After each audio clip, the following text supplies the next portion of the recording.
Hi, in this video I will show you how I turned this sketch into my own animatronic at home.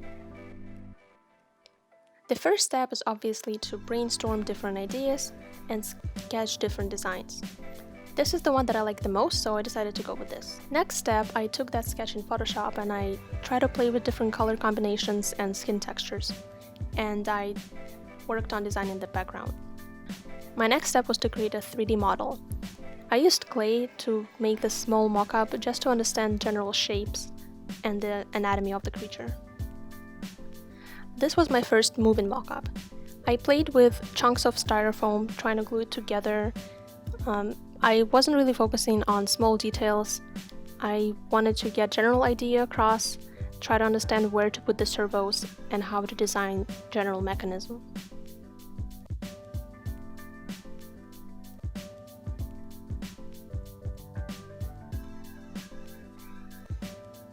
As you can see here, I played with a few different ideas and designs and tried different combinations. So here is the beginning of actual construction of the animatronic. I started with a basic wireframe and used wood boxes to put my servos inside. Here I'm starting to cover up the wires with expandable foam. I'm not putting too much because it expands a lot. So keep that in mind if you want to work with it by yourself.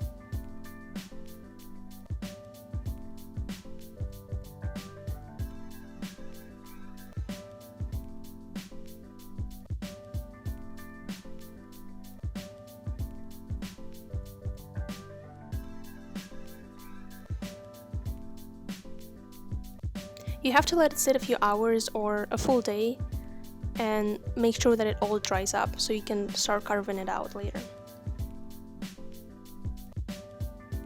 And here's a quick time lapse when I started carving out the main shapes. As you can see, I have my small mock-up right next to me and I'm always trying to reference it as close as I can.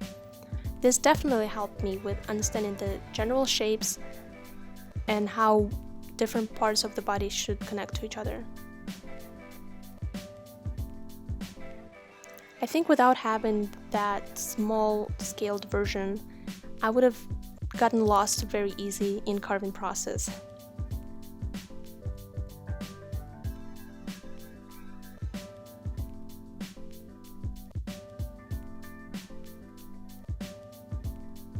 And here I'm making the top of the back as a separate piece. I designed it separately so that I can remove it later and access the servos in case I need to replace them in the future.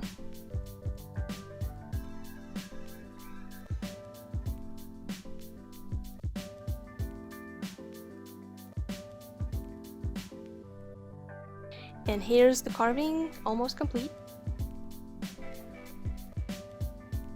And here you can see the actual servos inside. And then I worked on the head.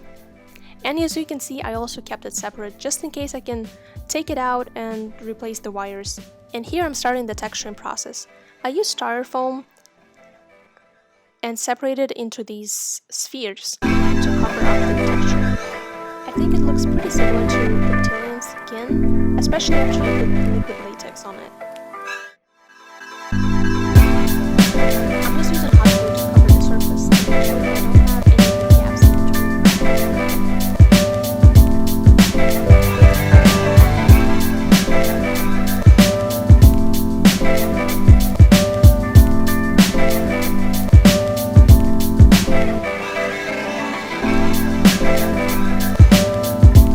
Step is to cover it all with liquid latex.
darker value at first to fill in all of the gaps. And later I will use a technique called dry brushing. I use lighter colors and not as much water, so I can lightly touch the surface and reveal all of the texture underneath.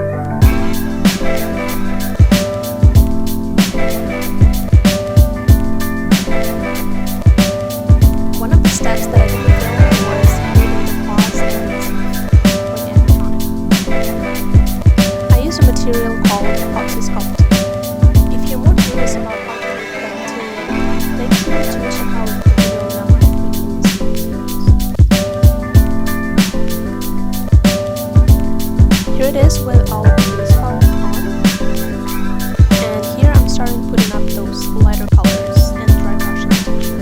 Here it is, all finished and painted, and this is another written test to test out the neck and make sure that everything works properly.